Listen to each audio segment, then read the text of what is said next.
Bonjour tout le monde. Notre cours d'aujourd'hui s'appelle Polyphonie du Moyen Âge et de la Renaissance et couvre un aspect absolument essentiel de la transformation du langage musical européen, l'invention de l'idée de superposer des mélodies différentes les unes aux autres, ce qui va faire en sorte qu'on va entendre des notes différentes jouées simultanément. C'est de là éventuellement que va apparaître la notion d'accord, la notion d'harmonie, et peut-être un des éléments les plus spécifiques et les plus essentiels de la pratique de la musique en Occident. Différentes cultures ont mis de l'avant différents paramètres de la musique tout au long de leur évolution. La musique africaine, par exemple, a beaucoup développé le paramètre du rythme, des syncopes, de l'accentuation des temps faibles, de la musique comme étant la propulsion et le moteur de la danse. En musique européenne, c'est pas tellement le rythme qui a été mis de l'avant, mais plutôt justement cette dimension de l'harmonie, de la science et de l'art de superposer des notes différentes, de sorte à créer des tensions, des résolutions, à élaborer des gammes, des modes, des environnements sonores tout à fait particuliers qu'on va commencer à découvrir aujourd'hui. Euh, je voudrais d'abord commencer en soulignant l'immense importance que joue le XIIe siècle dans la musique occidentale et d'une certaine façon dans l'art occidental en général. Euh, on a l'habitude en histoire de considérer le XVe siècle comme étant absolument un siècle pivot, marquant la fin du Moyen Âge, le début de la Renaissance, le retour des idéaux humanistes de l'Antiquité, etc. Mais en musique, je dois dire que le XIIe siècle présente une charnière, une articulation au moins aussi importante que le 15e, sinon davantage. Au point où j'aurais personnellement tendance à évaluer d'une part la musique jusqu'au 12e siècle et ensuite la musique à partir du 12e siècle. Pourquoi? Parce qu'il y a deux révolutions absolument fondamentales qui interviennent à partir du 12e siècle. Une dont on a déjà parlé dans le cours précédent, c'est l'essor de la musique profane avec les troubadours, avec les chansons de geste, avec l'amour courtois, avec cette notion de vouloir marier la poésie et la musique dans le cadre d'une forme d'expression artistique profane qui célèbre l'amour, qui célèbre la vie, qui célèbre les hauts faits d'armes des chevaliers, qui raconte les chants des croisades, etc. C'est vraiment d'une certaine façon la naissance de la chanson, de la musique profane à laquelle on va assister au XIIe siècle dans le sud de la France. Mais à la même époque, et c'est ce dont je vais vous parler aujourd'hui, à la même époque dans le nord de la France, autour de la ville de Paris, il y a toute une révolution qui, de façon assez improbable, s'articule autour de l'art religieux. Je dis c'est improbable parce que l'art religieux n'est pas historiquement reconnu comme ayant généré beaucoup de révolutions. D'ailleurs, c'est pas son rôle. La religion elle-même est beaucoup plus là pour perpétuer des traditions ancestrales que pour initier des révolutions. De la même façon, l'art religieux est beaucoup plus tourné vers cette idée de transmettre une tradition et de maintenir une tradition que de faire table rase du passé, puis d'innover de façon avant-gardiste et spectaculaire, et ainsi de suite. Or, au XIIe siècle, on assiste curieusement à un de ces moments dans l'histoire où l'innovation va vraiment se manifester à travers l'art religieux. Euh, en architecture, le XIIe siècle représente ce passage du roman vers le gothique. Donc avec les arches de plein cintre, avec les vitraux, avec les contreforts, on est capable de construire en élévation, de construire en hauteur, mais au-delà des prouesses techniques que représente l'art gothique, il y a également une valorisation très grande de l'ornementation. On a des bas-reliefs extrêmement riches, extrêmement complexes, très développés. Il y a des gargouilles, il y a des statues, il y a toutes sortes de personnages. Et donc, il y a comme une espèce de surenchère presque dionysiaque d'éléments décoratifs dans le style gothique, ce qui l'oppose en fait à la clarté et la pureté du style roman, qui lui était beaucoup plus apollinien. C'est un thème que j'ai déjà abordé dans le cours ici, cette espèce de pendule entre beauté classique et romantique, entre beauté apollinienne et beauté dionysiaque, entre le roman et le gothique. Et quand on va construire à partir du XIIe siècle ces spectaculaires, ces incroyables cathédrales gothiques un peu partout dans le nord de la France, puis ensuite en Allemagne, puis dans les autres pays d'Europe, Euh, les fidèles vont certainement être saisis d'une espèce d'admiration incroyable devant la magnificence de ces monuments et vont sans doute être animés d'un désir de chanter et de prier de façon nouvelle, de façon à refléter justement le caractère absolument spectaculaire de ces nouveaux édifices. Et je ne crois pas que ce soit absolument une coïncidence si la polyphonie va justement se développer dans l'ombre des cathédrales et en parallèle avec les cathédrales. Autant on veut se rapprocher de Dieu en construisant dans la plus grande élévation possible, autant cette recherche d'élévation tant physique que spirituelle, cette recherche de transcendance, va déboucher en musique sur la recherche d'une façon encore plus spectaculaire et encore plus poignante et encore plus peut-être dramatique de mettre en musique les paroles des prières. Donc, en gros, première idée importante, la polyphonie se développe en lien avec l'architecture gothique dans le nord de la France à partir du XIIe siècle. La première grande école de musique polyphonique va être l'école de Notre-Dame, qui justement se développe dans la cathédrale Notre-Dame de Paris. Donc, on va avoir dès le XIIe siècle, XIIIe siècle, des compositeurs qui vont justement pratiquer l'art nouveau de chanter des notes différentes en même temps.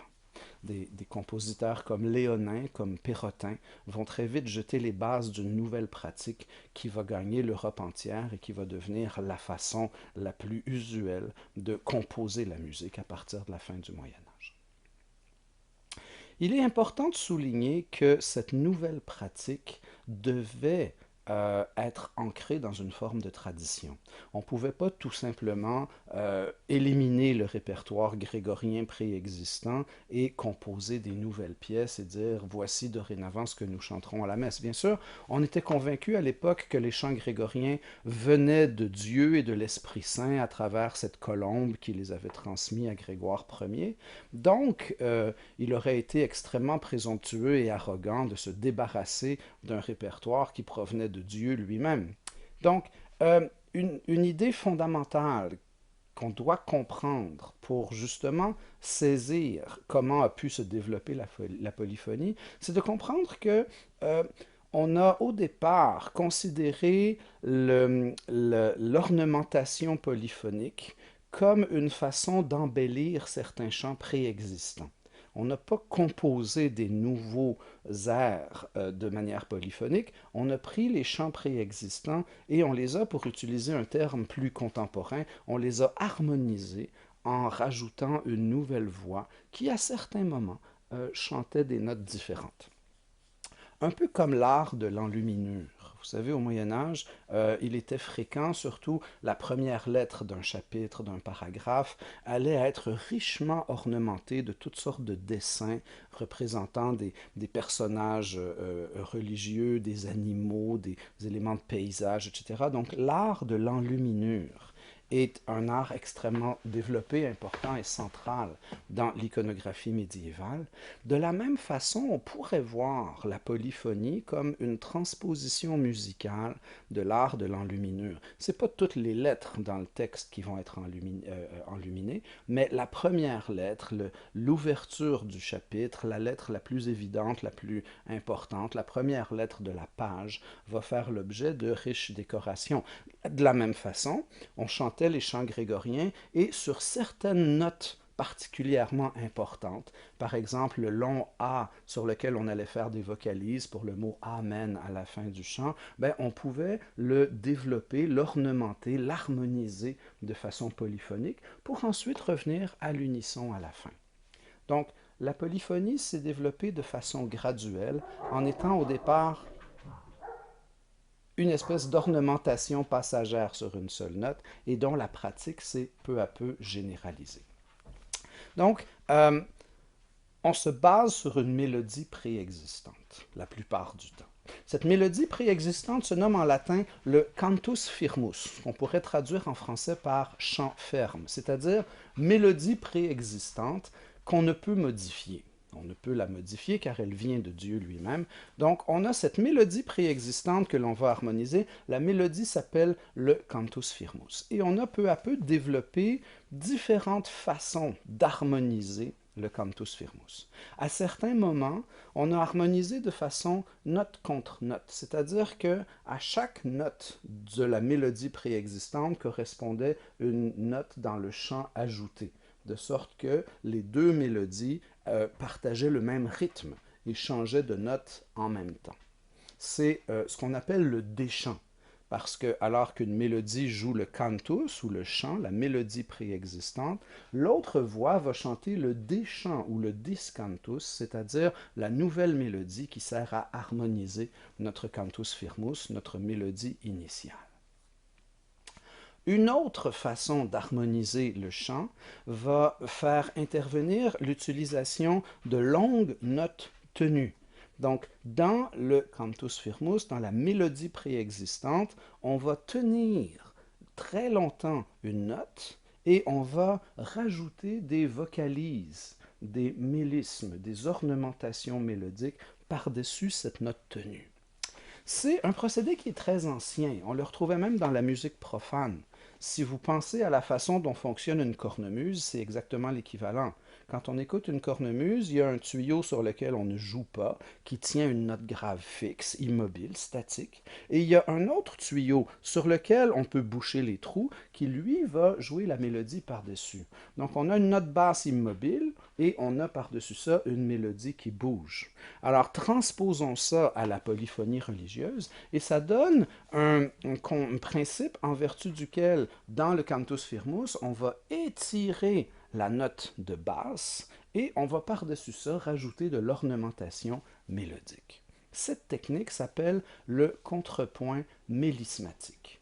Pourquoi mélismatique? Parce que la voix rajoutée, la voix supérieure, joue des mélismes ou des vocalises, c'est-à-dire des lignes mélodiques caractérisées par la présence de très nombreuses notes sur une seule syllabe. Comme je vous disais tout à l'heure, très souvent, ça va par exemple être le A du Amen ou de Alléluia. Et on va faire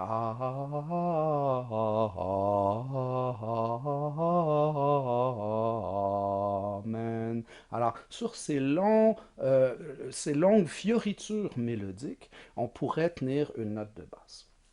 Et ça donnerait donc un contrepoint mélismatique. Le mot contrepoint, incidemment, veut dire superposition de lignes mélodiques. Donc, pour les besoins du cours, on va utiliser les mots contrepoint et polyphonie comme étant approximativement des synonymes. Si on a une musique contrapuntique, ça veut dire qu'il y a plusieurs mélodies qui sont superposées et par définition, ça crée de la polyphonie. Polyphonie, en grec, poly, plusieurs, phonos, son, donc plusieurs sons en même temps, par opposition à la musique grégorienne et à la musique des troubadours, qui, elle, était monodique, c'est-à-dire que tout le monde chantait à l'unisson. Il n'y avait qu'une seule note qui était émise à la fois. Donc voilà, on va développer deux techniques d'écriture en lien avec l'émergence de la polyphonie, le contrepoint mélismatique et le déchant. Et ce qui est très intéressant de votre audition numéro 8, c'est que vous entendez tour à tour les deux techniques d'écriture et on entend très clairement la différence entre les deux. Votre audition numéro 8 est une pièce qu'on appelle un organum. Un organum, c'est une forme polyphonique médiévale. En fait, c'est la première forme musicale polyphonique et qui consiste à prendre un cantus firmus et rajouter une ou éventuellement deux voix nouvelles par-dessus cette ligne préexistante, créant ainsi une nouvelle pièce polyphonique. Organum est également le nom que l'on donne en latin à l'instrument qu'est l'orgue. Et à la fin du Moyen Âge, l'orgue commence à se développer de façon significative en Europe. Et évidemment, l'orgue est le plus polyphonique de tous les instruments, car par définition, on va jouer une mélodie à la main gauche et une autre à la main droite. Donc on joue de façon polyphonique sur un orgue. Éventuellement, on va rajouter une troisième voix, alors qu'il y a un pédalier qui s'installe, puis on peut jouer une mélodie avec les pieds, une autre mélodie avec la main gauche, une autre mélodie avec la main droite. Donc, à mesure que l'orgue se propage, la tendance à vouloir créer une musique polyphonique va se propager elle aussi. Et c'est peut-être pas tout à fait un hasard si on va donner le nom de organum à la fois à l'instrument à clavier qui joue de la polyphonie et aux compositions vocales qui, superposant différentes lignes mélodiques, vont sonner un peu comme l'équivalent vocal de la musique pour orgue. Donc, organum, ce sont des pièces généralement à deux ou trois voix. Dans un premier temps à deux voix, et dès la génération suivante, alors que les compositeurs prennent plus d'expérience et de métier, on va composer à trois voix. En gros, pour faire une très grossière approximation, mais une approximation qui est quand même remarquablement juste, on peut dire qu'à compter du XIIe siècle, on va rajouter une voix par siècle dans la polyphonie. Donc, au XIe siècle, on est en plein chant grégorien et tout est encore monodique. Au XIIe siècle, on voit apparaître des organums à deux voix, notamment chez Léonin. Au XIIIe siècle, avec Pérotin, toujours à l'école de Notre-Dame, on va voir apparaître des compositions à trois voix. Au XIVe siècle, avec par exemple Guillaume de Machaut, on voit la messe de Notre-Dame, qui est une messe à quatre voix. Et au XVe siècle, on va commencer à écrire à cinq voix. Et là, ça se complexifie un petit peu, parce qu'au XVe, on a des chansons à trois, quatre, cinq voix. Au XVIe, 3, 4, 5, 6 voix, 8 voix, 12 voix. Bon, rendu là, la règle ne tient pas vraiment. Mais en gros, on peut dire qu'entre le XIe et le XVe siècle, en gros, on rajoute à peu près une voix par siècle dans le tissu polyphonique. Donc, notre Benedicamus Domino est un organum à deux voix, vraisemblablement de la fin du XIIe siècle, dans lequel on entend successivement le contrepoint mélismatique, sur lequel il y a une note tenue à la basse pendant qu'il y a des mélismes à la voix supérieure, et on entend aussi le déchant à peu près à partir du milieu de la pièce. Si vous écoutez, je n'ai pas le minutage précis en tête, mais en gros, la première moitié de l'organum est en contrepoint mélismatique, avec la note de basse qui change, mais très lentement. On a de nombreuses secondes sur une note tenue pendant qu'il y a les vocalises par-dessus, puis là, oups, à un moment donné, la note de basse va changer et ainsi de suite. Donc, cette ligne de basse-là est constituée par les notes du cantus firmus, par les notes de la mélodie grégorienne préexistante, notes qu'on a tout simplement allongées démesurément pour pouvoir y superposer des mélismes ou vocalises.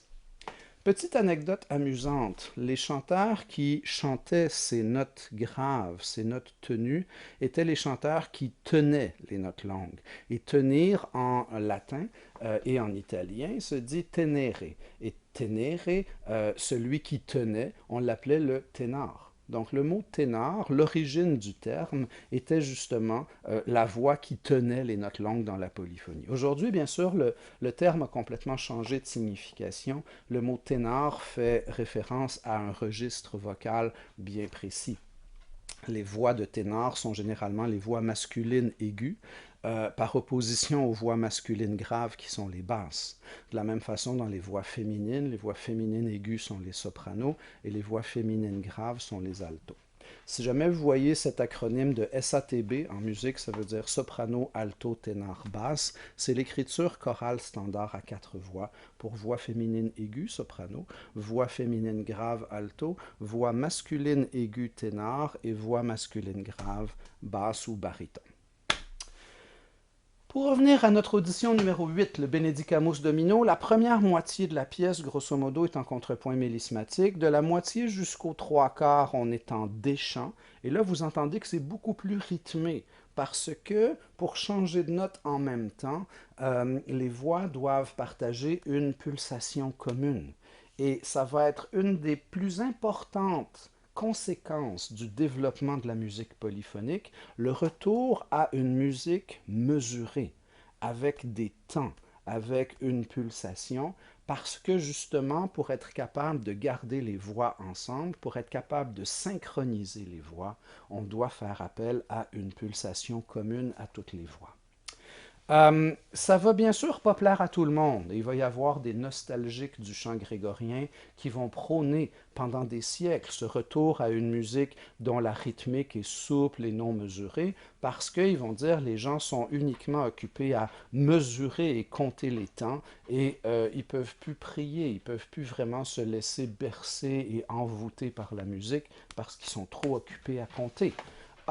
C'est pas un argument complètement fou ou inintéressant, mais la polyphonie est une de ces choses auxquelles, une fois qu'on a goûté, on a beaucoup de mal à y renoncer.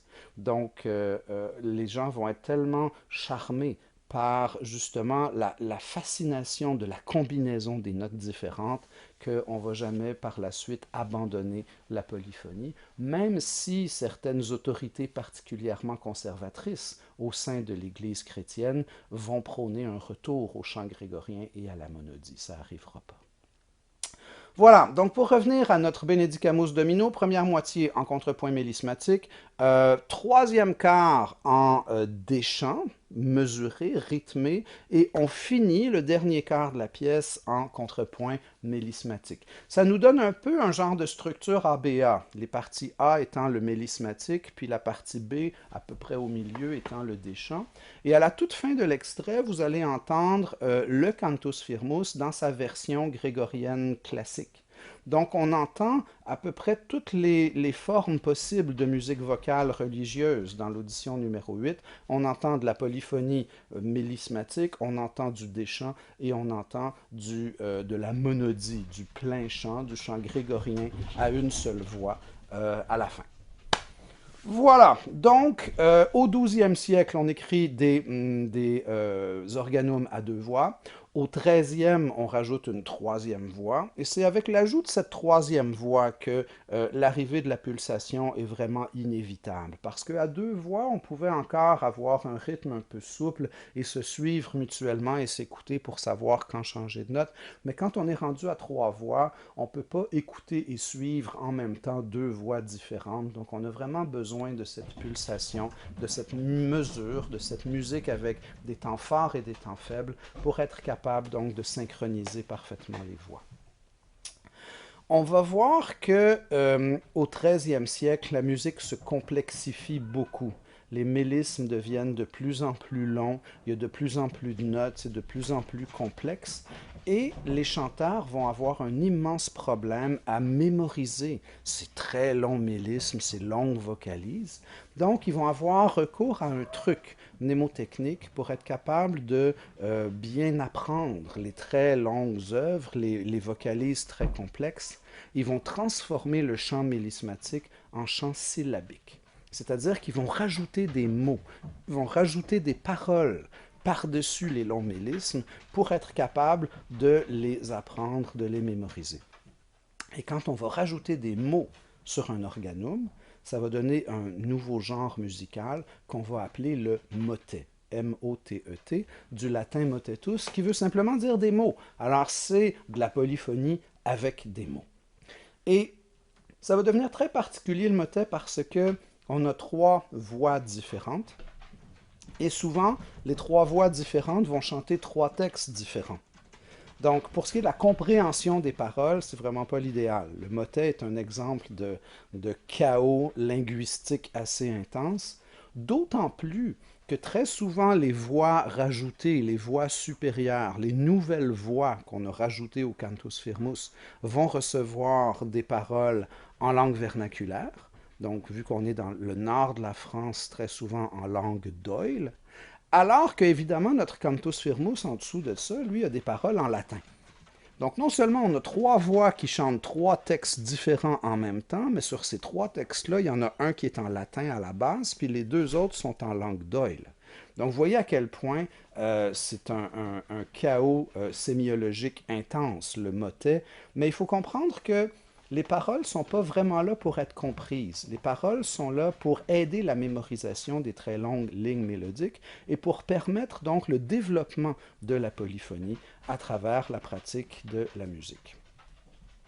Il y a un phénomène intéressant qui va se produire avec le motet, c'est que au départ, c'était un genre liturgique et assez rapidement, le motet va sortir de l'Église pour être joué, pour être pratiqué sur les places publiques et chez les gens et dans la vie civile.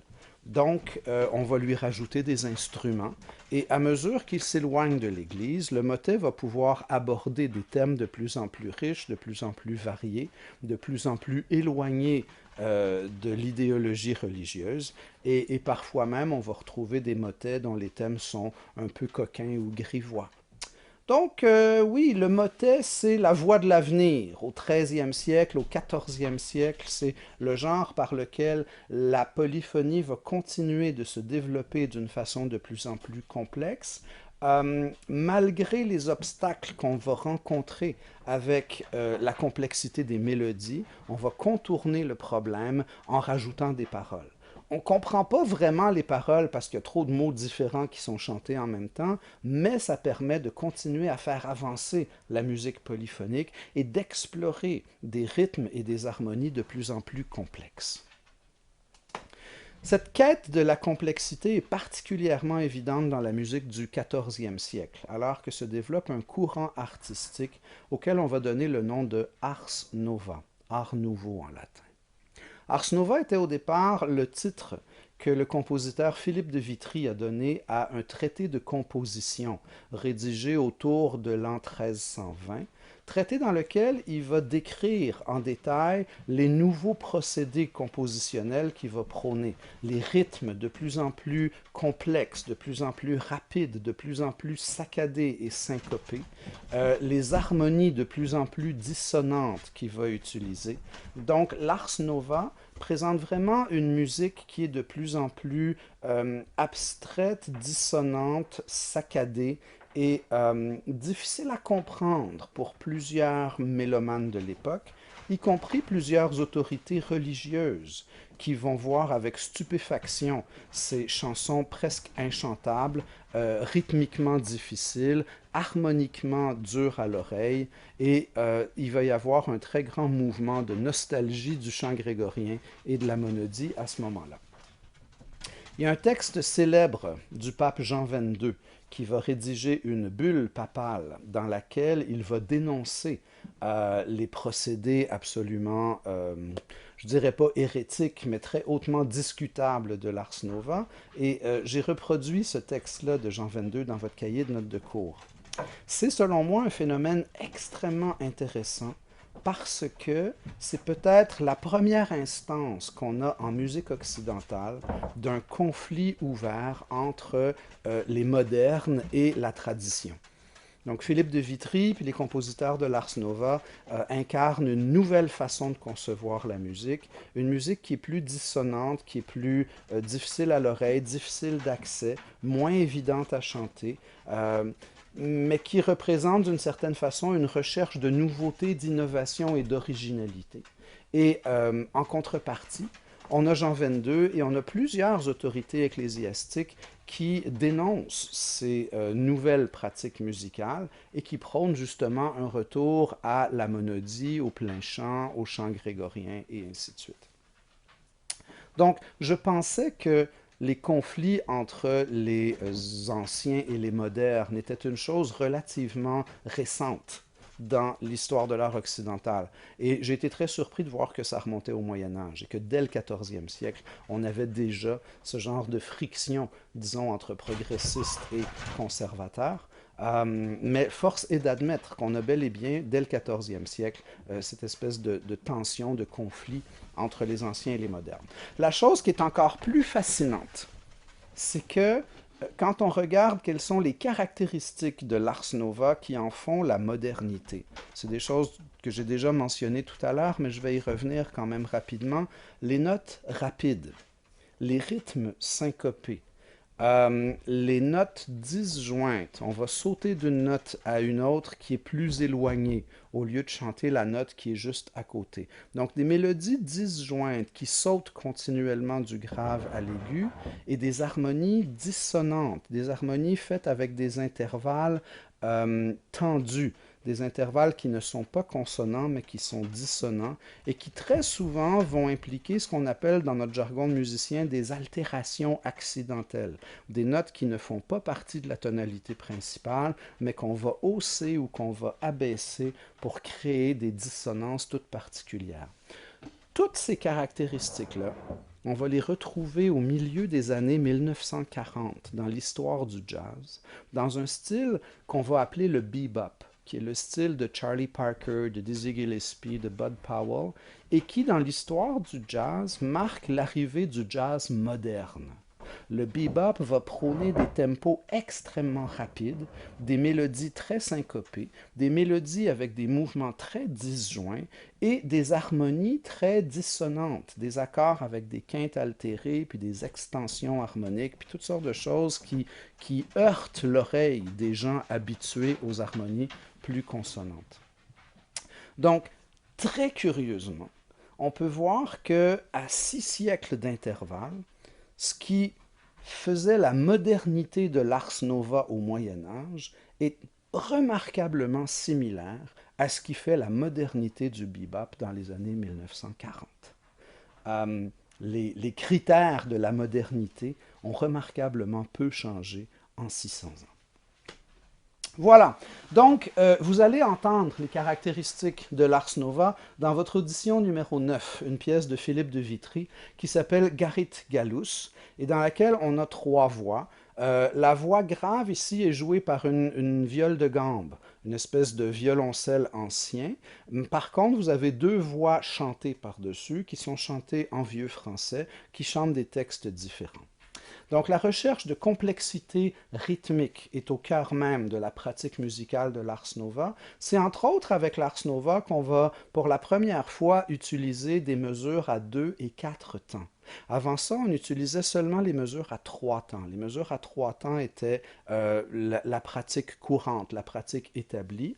Peut-être, entre autres, parce que dans la mystique chrétienne, le chiffre 3 représente la Trinité et donc la perfection. Donc on avait tendance à tout organiser au départ selon des formes ternaires et des mesures à 3 temps, mais avec le 14e siècle, on va explorer des mesures binaires, des mesures à 2 et 4 temps, qu'à l'époque, sur le moment, on va appeler tempus imperfectus. Une mesure à 2 temps, c'est une mesure imparfaite dans la mesure où il lui manque son 3e temps. Mais donc, cette coexistence de rythmes binaires et ternaires est une preuve de plus de la quête incessante de complexité rythmique qu'on va trouver dans la musique des compositeurs de l'Ars Nova. Donc, en gros, Ars Nova, pour nous, est un synonyme de pratique musicale du 14e siècle. Pas mal toute la polyphonie du 14e siècle, on peut la regrouper sous le titre de Ars Nova. Donc, en résumé, au 12e siècle, on écrit à 2 voix. C'est l'époque de la mise en place de l'école de Notre-Dame. On écrit des organums à 2 voix, comme votre audition numéro 8, Benedicamus Domino. Au 13e siècle, on rajoute une 3e voix et on commence à développer le motet, dans lequel il y a des textes différents qui sont chantés simultanément. On cherche des rythmes, des harmonies, des mélodies de plus en plus complexes. Cette complexité-là va connaître son apogée au 14e siècle avec cette pratique qu'on appelle Ars Nova, qui est représentée par des compositeurs comme Philippe de Vitry, comme Guillaume de Machaut, et en Italie par un compositeur qui s'appelait Francesco Landini. Donc la polyphonie du 14e siècle, on l'appelle Ars Nova. Et dès qu'on arrive au 15e, la pratique musicale va changer et on va parler à ce moment-là déjà plutôt de l'harmonie, la musique de la Renaissance. Je vous reviens dans 2 minutes.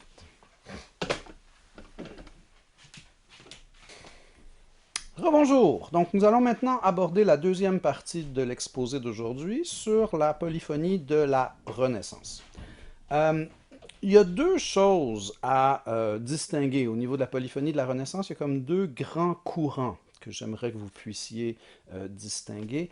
Il y a d'une part ce qu'on appelle l'école franco-flamande.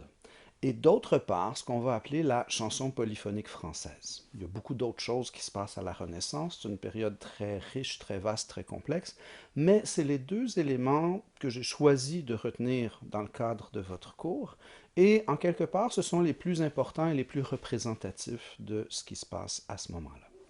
Donc, d'une part, école franco-flamande.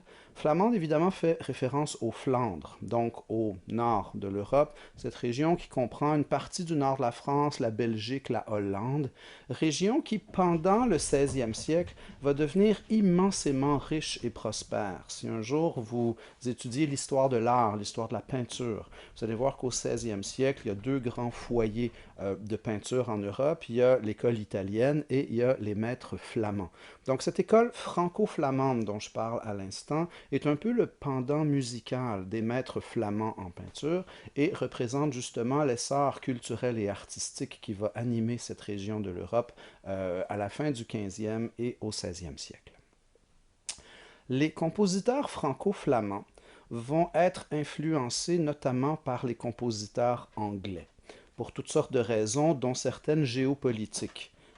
Au début du 15e, ça va vraiment pas très bien pour la France dans le cas de la guerre de Cent Ans, au point où Paris va être occupé par les Anglais pendant quelques années.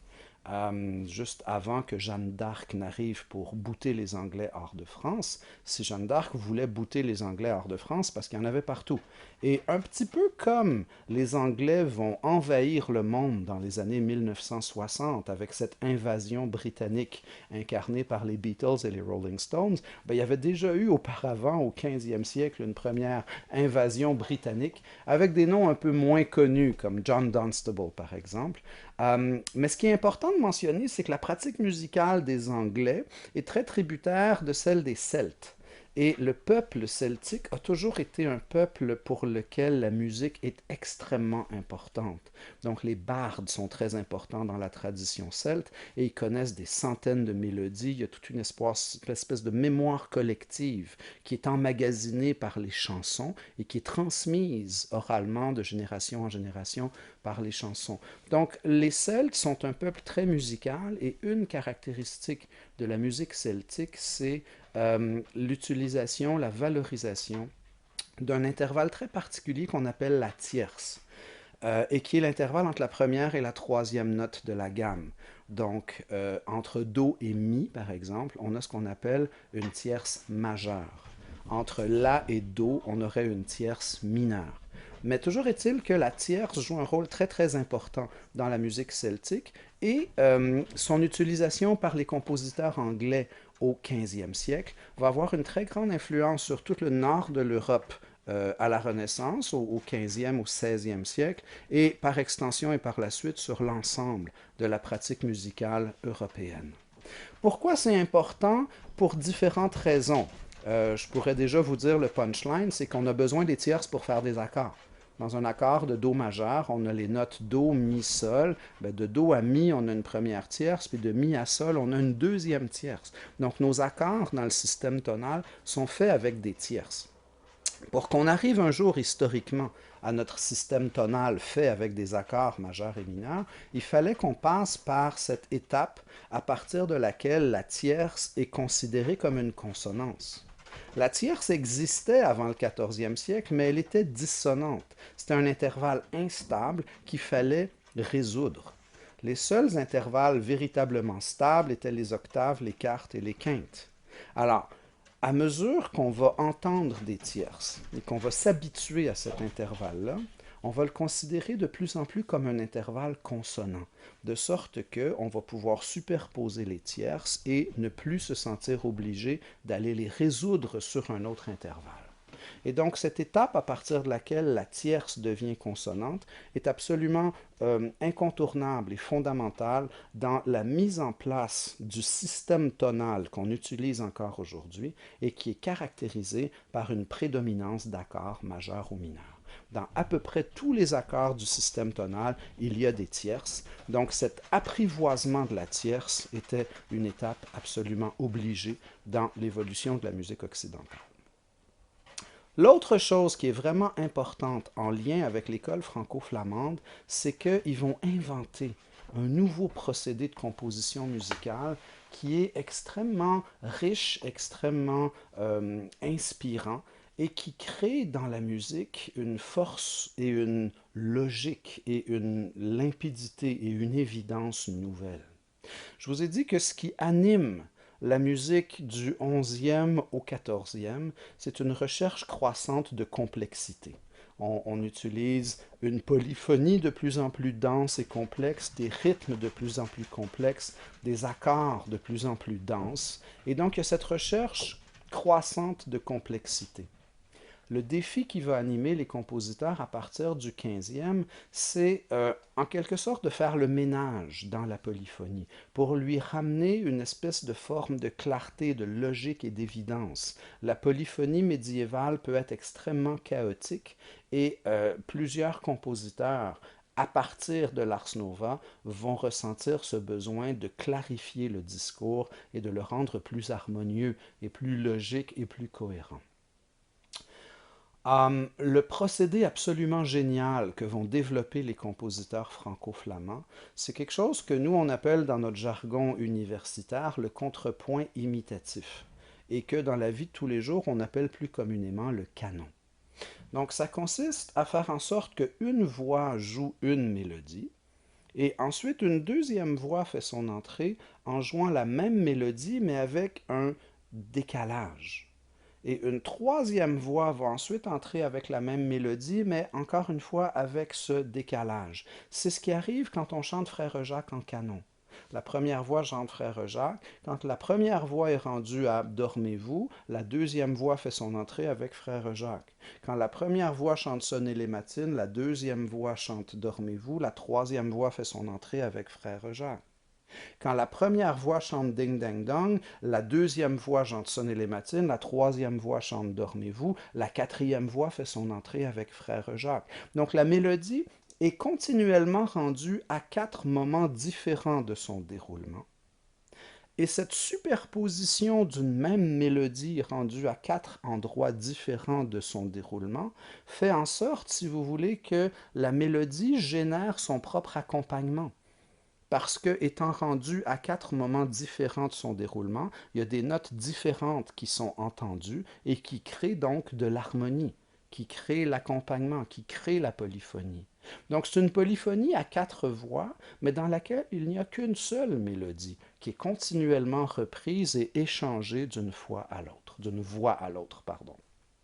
Donc ça, c'est ce qu'on appelle le contrepoint imitatif. Pourquoi imitatif? Parce que chaque nouvelle voix qui entre imite ce que la précédente vient de faire. Donc il y a une espèce de poursuite continuelle entre les voix, et c'est la raison pour laquelle, entre autres, on va éventuellement appeler fugue le type de forme musicale qui utilise le contrepoint imitatif. Fugue veut dire la fuite. Donc c'est comme si la première voix se sauve et la deuxième voix lui court après et la poursuit et imite tous les mouvements puis les intervalles de la première voix, mais avec ce délai, avec ce retard, avec ce décalage entre les voix. Alors, pour résumer en 2 mots les apports incontournables de l'école franco-flamande à l'histoire de la musique, tierce, canon. Okay? Les tierces sont de plus en plus utilisées et vont éventuellement être considérées comme des consonances.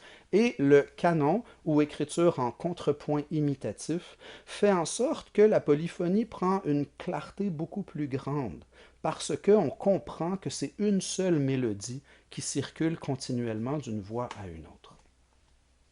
Tous les compositeurs, à toutes les époques, vont être aux prises avec une problématique particulière en musique, qui est la recherche d'un équilibre entre l'unité et la diversité. On veut qu'il y ait de l'unité dans la pièce parce que s'il n'y a pas d'unité, ça semble incohérent.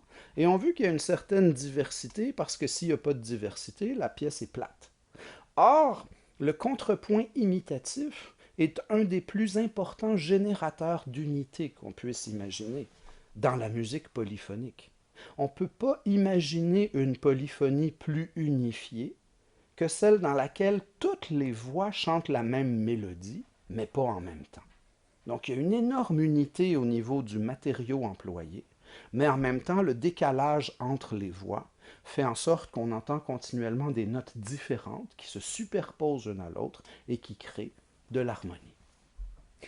Je vous vends tout de suite un scoop. Le champion toute catégorie de contrepoint imitatif dans l'histoire de la musique va arriver dans la première moitié du 18e siècle. Il vient clore l'époque baroque et il va s'appeler Jean-Sébastien Bach. On verra à ce moment-là, dans le cours sur le baroque, que Bach fait la synthèse entre le système tonal qui vient d'être inventé, le système des accords majeurs et mineurs, et la pratique beaucoup plus ancienne du contrepoint imitatif dont les origines remontent à l'époque de la Renaissance et à l'école franco-flamande. Donc voilà, on avait ces précurseurs anglais, ceux que j'appelais affectueusement la première invasion britannique dans les années 1410, 1420, 1430, John Dunstable et compagnie, vont influencer les compositeurs de l'école franco-flamande. Vous avez un exemple de composition franco-flamande dans vos écoutes, c'est votre écoute numéro 10, le Kyrie de la messe Pangelingua de Josquin-des-Prés. Josquin-des-Prés est un compositeur de Belgique, Hollande, nord de l'Europe, dans ce coin-là, tout à fait représentatif donc de l'école franco-flamande. Et vous allez entendre, si vous écoutez bien, le Kyrie de la messe Pangelingua, que ça commence à une seule voix, et il y a une deuxième voix qui reprend en imitation.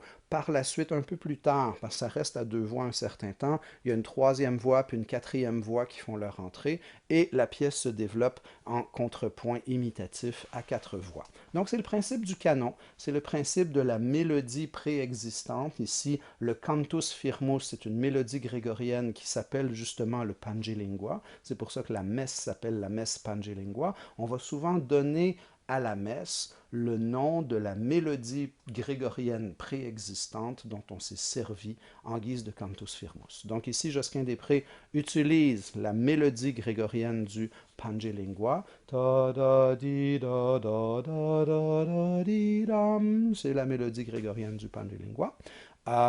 Et il va l'harmoniser à quatre voix et la traiter en canon, ce qui va donner la messe Pangelingua, dont l'écriture date autour de l'an 1500. On n'a pas de date précise, mais Josquin-des-Prés est mort vers 1520, et donc on pourrait situer au tout début du 16e siècle la composition de la messe Pangelingua. L'autre grand courant qui se développe au 16e siècle, c'est la chanson polyphonique française. Ce courant-là est très important et très intéressant parce qu'il reflète en grande partie les idéaux humanistes du 16e siècle. Donc ça fait référence à un autre pendule dont je vous ai parlé, qui est celui de la pensée grecque versus la morale judéo-chrétienne. Évidemment, dans l'Antiquité, la pensée grecque rayonne. Avec la chute de l'Empire romain, l'arrivée du Moyen Âge, la morale judéo-chrétienne pendant tout le Moyen Âge va être extrêmement importante. On arrive au 16e siècle avec l'humanisme, avec la Renaissance, avec la redécouverte des idéaux de l'Antiquité gréco-romaine, avec justement cette espèce d'intérêt pour les sciences humaines, d'intérêt pour la condition humaine et d'intérêt de remettre l'être humain au centre des préoccupations, autant au niveau de l'étude académique, on va étudier davantage l'histoire, la géographie, les sciences humaines, qu'au niveau artistique, on va représenter le corps humain avec une précision, avec une grâce, avec une élégance qu'on n'avait peut-être pas vue depuis l'Antiquité grecque classique. Donc au XVIe siècle, première idée importante, tous les arts vont connaître cet immense mouvement de nostalgie vers l'Antiquité grecque. On va voir une résurgence partout en Europe de monuments qui sont basés sur l'architecture grecque classique avec les colonnes doriennes, puis le petit triangle par-dessus, puis ainsi de suite. Les pièces de théâtre de Shakespeare, les drames de Shakespeare sont inspirés des drames de l'Antiquité grecque. La littérature, les arts visuels, la sculpture s'inspirent des arts de l'Antiquité. Pensez au David de Michel-Ange, c'est une œuvre qui est vraiment calquée sur les modèles esthétiques, les proportions, les formes, les conceptions de la beauté héritées de la Grèce classique. Or, en musique, on a un problème. On n'a pas de modèle. On n'a pas de pièces de l'Antiquité grecque qui a survécu et avec lesquelles on soit familier au XVIe siècle. Vous allez dire qu'on a, nous, aujourd'hui, des auditions de l'Antiquité grecque, mais leur découverte est très récente. Et l'extrapolation qui nous permet de deviner à peu près comment ça sonnait il y a 2500 ans relève de procédés d'enquête historique qui sont eux-mêmes très récents aussi. Bref, on sait beaucoup plus aujourd'hui comment sonnait la musique de l'Antiquité grecque qu'ils ne le savaient au XVIe siècle. Donc, ils voulaient imiter les idéaux de l'Antiquité grecque, mais ils n'avaient pas de modèle. Donc, pour faire une longue histoire courte, on pourrait dire carrément que à la Renaissance, la musique a été condamnée à l'originalité à cause de cette absence de modèle. Donc alors que les autres arts vont revenir vers une admiration parfois un peu aveugle des idéaux de l'Antiquité, en musique, on va continuer de se développer d'une façon tout à fait nouvelle et innovatrice à cause de cette absence de modèle. Donc, on va continuer à développer la polyphonie et à faire progresser l'évolution, les formes, le discours harmonique musical. On va inventer plein de nouveaux instruments et ainsi de suite, sans trop chercher à imiter ce qui se passait du temps de l'Antiquité. Par contre, les idéaux de l'humanisme vont être très nettement perceptibles dans la musique profane du XVIe siècle. L'intérêt pour l'étude de la condition humaine sous toutes ses formes va être très manifeste dans la chanson du XVIe siècle. L'intérêt de l'humanisme pour le fait de raconter des histoires, de mettre un texte en musique, de manifester, de transmettre des valeurs, une morale et ainsi de suite, tout ça est extrêmement important dans la musique profane du XVIe siècle, et aussi cette espèce d'éloignement relatif par rapport aux préoccupations et aux valeurs très religieuses, une espèce de liberté nouvelle, parfois même un peu érotique ou grivoise. On va retrouver ça également dans la chanson polyphonique du XVIe siècle. Donc, à plusieurs égards, la chanson polyphonique française du XVIe siècle reflète beaucoup des idéaux de l'humanisme de la Renaissance. On a entre autres une espèce d'inversion des valeurs qui se produit par rapport au XIIIe siècle. Vous vous rappelez tout à l'heure, je vous disais au XIIIe siècle, les mots étaient une espèce de béquille dans le motet dont on se servait uniquement pour être capable de mémoriser les longues mélodies et les rythmes très complexes. Donc au XIIIe siècle, les mots sont au service de la musique. Dans le motet, on ne comprend pas vraiment les paroles parce qu'il y a des textes différents qui sont chantés en même temps et il y a une certaine forme de confusion à travers tout ça. Au XVIe siècle, c'est l'inverse. Au XVIe siècle, la musique va se mettre au service des mots. Ce qui est le plus important, c'est de raconter une histoire, c'est de transmettre un message, c'est de présenter des personnages, c'est d'étudier la condition humaine. Et la musique va servir de plus en plus à ponctuer et à illustrer le sens des mots. Donc, on va mettre au point toutes sortes de procédés musicaux qui tendent à refléter le sens du texte. Si le texte parle de quelqu'un qui monte sur son cheval et le lance au galop, il serait très usuel que l'on retrouve dans la musique des rythmes comme pam papim papam patam patam pam pagadam pagadam pagadam pagadam. On va utiliser des rythmes qui vont évoquer le galop du cheval. Si un personnage meurt, on va utiliser des dissonances, le mode mineur, des accords tendus.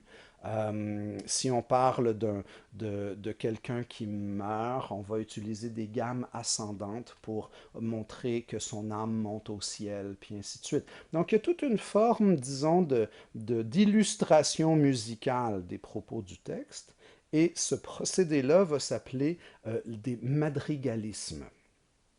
Pourquoi on appelle ça comme ça? Parce que en même temps que l'on retrouve en France au XVIe siècle une tradition de chanson polyphonique française, son équivalent italien va s'appeler le madrigal. Le madrigal, c'est très semblable à la chanson polyphonique française, c'est la musique profane, vocale, polyphonique du XVIe siècle qui véhicule les idéaux de la Renaissance, de l'humanisme, à la principale différence que le madrigal va être chanté en italien et la chanson polyphonique française est en français. Donc on peut très bien voir le madrigal comme le petit cousin italien de la chanson polyphonique française. Historiquement, le madrigal va avoir une importance significative parce qu'il se trouve à être l'ancêtre direct de l'opéra. Notre prochain cours va parler de musique baroque et on verra qu'au XVIIe siècle, un élément marquant dans l'évolution de la musique, c'est l'invention et l'apparition de l'opéra qui va vraiment synthétiser toutes les innovations et les nouveautés musicales de son époque. Et le madrigal italien se trouve à être la matière première ou la source directe de la genèse de l'opéra. Donc c'est une autre raison pour laquelle l'opéra, le madrigal est important. Mais donc on a qualifié de madrigalisme ce procédé en vertu duquel on va transposer musicalement ce qui se passe dans le texte. Euh, on va retrouver ça par la suite partout. On va retrouver ça dans l'opéra, on va retrouver ça dans la musique de film. Il y en a partout dans la musique de bande dessinée. Moi, j'ai grandi en regardant les Looney Tunes à la télévision, puis dans la musique des dessins animés de Bugs Bunny, il y a une source inépuisable d'illustration musicale de ce qui se passe à l'image. La partition orchestrale vient transposer chaque événement, chaque personnage qui déboule les escaliers, et ainsi de suite, au point où encore aujourd'hui, à l'âge très vénérable auquel je suis rendu, à chaque fois que j'entends des cordes, des violons qui jouent pizzicato, pling, pling, pling, pling, pling, pling, quand on pince les cordes avec les doigts, je vois encore dans ma tête un chat qui marche sur la pointe des pieds pour pas réveiller l'immense bulldog qui dort à côté. Donc, tout ça relève de cette volonté qu'on a au XVIe siècle d'illustrer musicalement le sens du texte. Alors, collectivement, l'ensemble de ces procédés-là sont connus sous le nom de madrigalisme. Vous allez en retrouver beaucoup, notamment dans votre audition numéro 12, qui parle d'une bataille.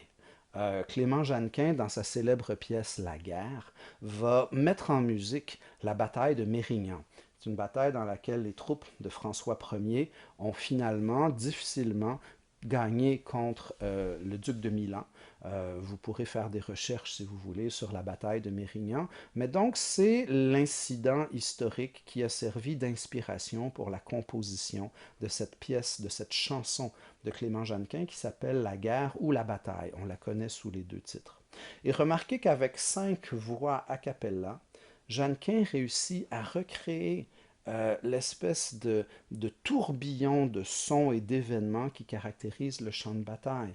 On entend d'abord les instruments. Il va imiter les trompettes et les clairons et les tambours avec les roulements de tambours, puis les siffleries des trompettes, etc., les sonneries des trompettes, pardon.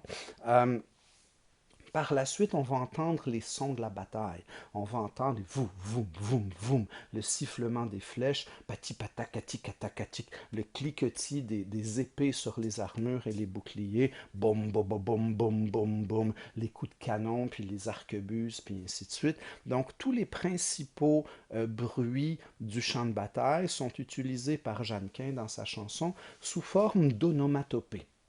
Um, il va également utiliser d'autres types de madrigalisme. Par exemple, dans les paroles, à un moment, il dit gendarme à cheval, tagadam, tagadam. Et il utilise donc ce fameux rythme court, papapam, papapam, pour illustrer musicalement le galop des lourds destriers qui s'apprêtent à entrer sur le champ de bataille.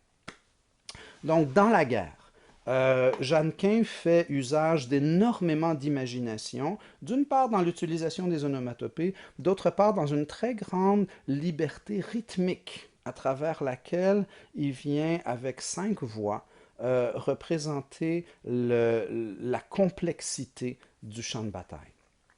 Voilà.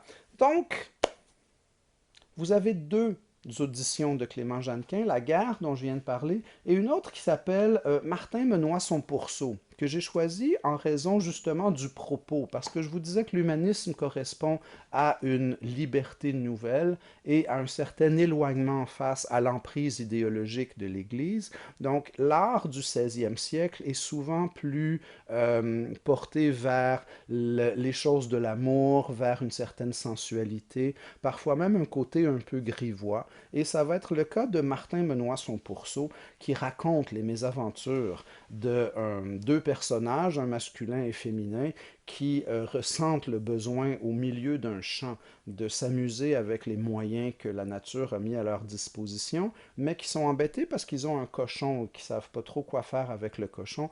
Donc ils décident d'attacher le cochon à la cheville de la jeune fille et au moment de leurs éboles, le cochon prend peur et essaie de se sauver et entraîne les amants enlacés avec lui. Donc c'est une scène complètement cocasse, complètement à la limite absurde, mais c'est pour démontrer deux choses. D'une part, la grande liberté dont on peut faire preuve au XVIe siècle dans le choix des sujets, et par ailleurs aussi de la très grande diversité, parce qu'au XVIe siècle, on va mettre autant d'art et de science et de soins à transposer en musique une immense bataille menée par François Ier que de mettre en musique les ébats d'un gars et une fille au milieu d'un champ avec un cochon. Donc on voit cette grande latitude dans les choix de sujets possibles reflète aussi l'immense curiosité qu'éprouve l'humanisme pour l'étude de la condition humaine dans toutes ses facettes, sans vraiment chercher à idéaliser l'être humain, mais en l'étudiant autant dans ce qu'il a de plus noble que dans ce qu'il a parfois de plus ridicule. Donc c'est pour ça que vous avez deux chansons polyphoniques de Clément Jeannequin, une pour illustrer justement donc l'aspect plus noble, si on veut, et l'autre l'aspect plus cocasse qui prévaut dans son œuvre.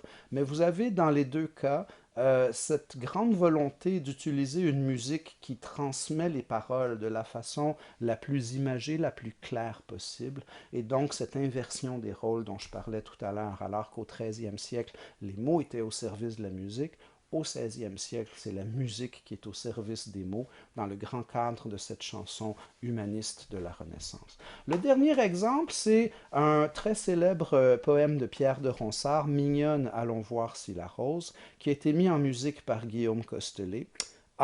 Et dans lequel, encore une fois, on entend les deux grands procédés d'écriture qui étaient d'usage à l'époque. Vous vous souvenez au début du cours, je vous disais, dans le Benedicamus Domino, dans votre organum à deux voix, on entend deux procédés d'écriture. Il y avait le contrepoint mélismatique, puis il y avait le déchant. Alors, dans votre audition numéro 13, Mignonne, allons voir si la rose, vous avez aussi deux procédés d'écriture qui ne sont pas les mêmes, mais qui sont tous les deux très emblématiques de ce qu'on fait au XVIe siècle. Il y a de l'écriture en canon, ou si vous aimez mieux en contrepoint imitatif, alors que les voix reprennent ce que vient de faire la précédente en écho. Et vous avez d'autres moments où, un peu comme dans le déchant du XIIIe siècle, toutes les voix changent de note en même temps. Donc, c'est un procédé qu'on appelle homorythmie. Homo veut dire semblable, rythmie veut dire le rythme. Donc, les rythmes sont semblables à toutes les voix. Et au XVIe siècle, on va souvent utiliser l'homorythmie dans la chanson polyphonique française quand on veut insister sur la clarté de la compréhension des paroles. Parce que le problème du contrepoint imitatif, c'est que c'est très riche musicalement, mais c'est pas très bon pour comprendre le texte. Si une voix chante Frère Jacques pendant que l'autre chante Dormez-vous, pendant que l'autre chante Sonnez les matines, pendant que l'autre chante Ding Ding Dong, on a un peu le même problème que dans notre motet du XIIIe siècle, alors qu'on avait des textes différents qui étaient chantés en même temps. Donc, le contrepoint imitatif est bon pour développer une richesse et une complexité tout en préservant l'unité musicale, mais ce n'est pas le meilleur procédé pour comprendre les paroles. À l'inverse, l'homorythmie nous présente une musique qui est beaucoup moins développée, beaucoup moins complexe, parce que tout le monde change de note et tout le monde a le même rythme tout le temps. Par contre, au niveau de la compréhension des paroles, l'homorythmie est un outil extraordinaire. Et quand vous écouterez l'audition numéro 13, Mignonne, allons voir si la rose, vous remarquerez que toute la première strophe du poème est mise en musique en utilisant l'imitation. Donc les voix ne chantent pas les mêmes syllabes en même temps. Quand on arrive à la deuxième strophe, las, las, voyez comme un peu d'espace, las, las, est là, dessus la place, hélas, c'est beauté, laissez choir, tout ça est très, très vertical.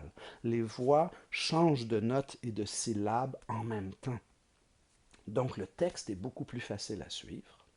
Et la troisième strophe fait un mélange des deux. La troisième strophe commence en contrepoint imitatif et finit en homorythmie. Entre autres parce qu'on veut pour la morale du texte, pour la fin, cueillez, cueillez votre jeunesse, etc. Ce qui est la morale du texte, on veut que le texte soit le plus clair possible. C'est le message du poème lui-même.